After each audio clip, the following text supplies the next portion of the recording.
हिंदी वाले खाली करत पोलिसांना माहिती नसतं, यंत्रणेला माहिती नसतं, सरेंडर व्हायच्या आधी कार्यकर्ते आधी पोहोचतात. कम्युनिकेशन सुरू होतं का कार्यकर्ते लागला पाहिजे? याच्या मोका तर माननीय मुख्यमंत्री महोदयांनी मोक्याची घोषणा केलेली आहे.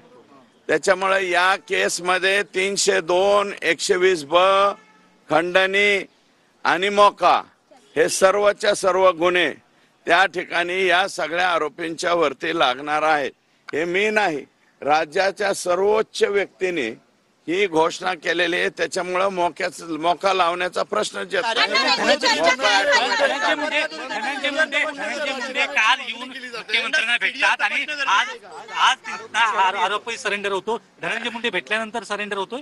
हे तुम्ही धनंजय मुंडे साहेबांनाच विचारलेलं बरं राहील, मला न विचारलेलं बरं. तुमची काय चर्चा झाली आता देवेंद्रजींनी काय आश्वासन दिलं? मी आता काहीही चूक केलेली नाही. मी आता माननीय मुख्यमंत्र्यांकडे गेलो होतो. ते फक्त जे खाली आपल्या याच्यापुरते जामीनपुरते जे सरकारी वकील नेमलेले आहेत त्याच्यामध्ये एका शब्दाची त्रुटी आहे, ती त्रुटी दूर करावी अशा प्रकारची विनंती करायला मी त्यांच्याकडे गेलेलो. प्रतिमा स्वच्छ राहावी म्हणून धनंजय मुंडेंनी राजीनामा द्यावा अशी तुमची थेट मागणी आहे का? कारण सरकारवरती आरोप होते, सरकारची प्रतिमा मलिन होते, राजीनामा द्यावा का नवीन वर्ष? त्यांचा राजीनामा घेण्याचा न घेण्याचा प्रश्न हा माननीय अजितदादा पवार साहेब यांचा कंप्लीट आहे. त्याच्यामुळे त्याच्यावरती मी फारसं काय बोलणार नाही. सरकारची प्रतिमा मलिन होती. सरकारचं नाव खराब होतंय तर मी फार छोटा माणूस आहे. मी एका 2.25 तालुक्याचा आमदार आहे. मी या बाबीवर निर्णय करू शकत नाही.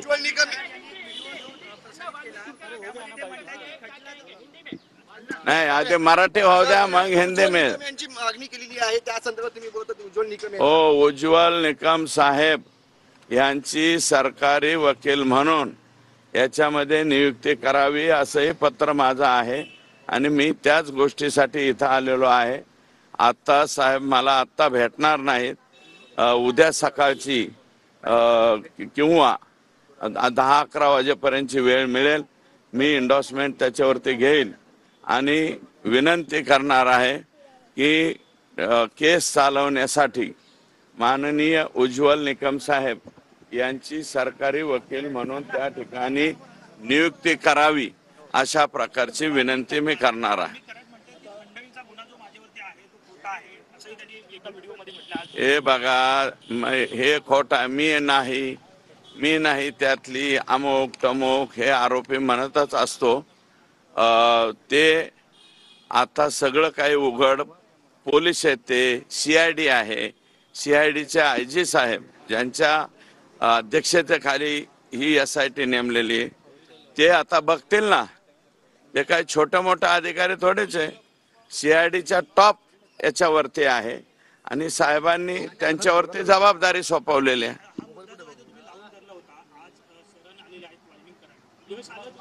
पण समाधानी आहात? हे बघा, ते शरण म्हणजे प्रॉपर्टी अटॅचची भीती. एक तर पोलीस घरादारापर्यंत गेलेले आहेत, त्यांच्या घरच्यांना उचलायला लागले चौकशीला, परत दुसऱ्या ठिकाणी उचलाउचली व्हायला लागली. मग शेवटी माणूस किती दिवस दम धरणार, म्हणून ते शरण आलेले आहेत. ते काय सो खुशीने वगैरे शरण आलेले नाहीत.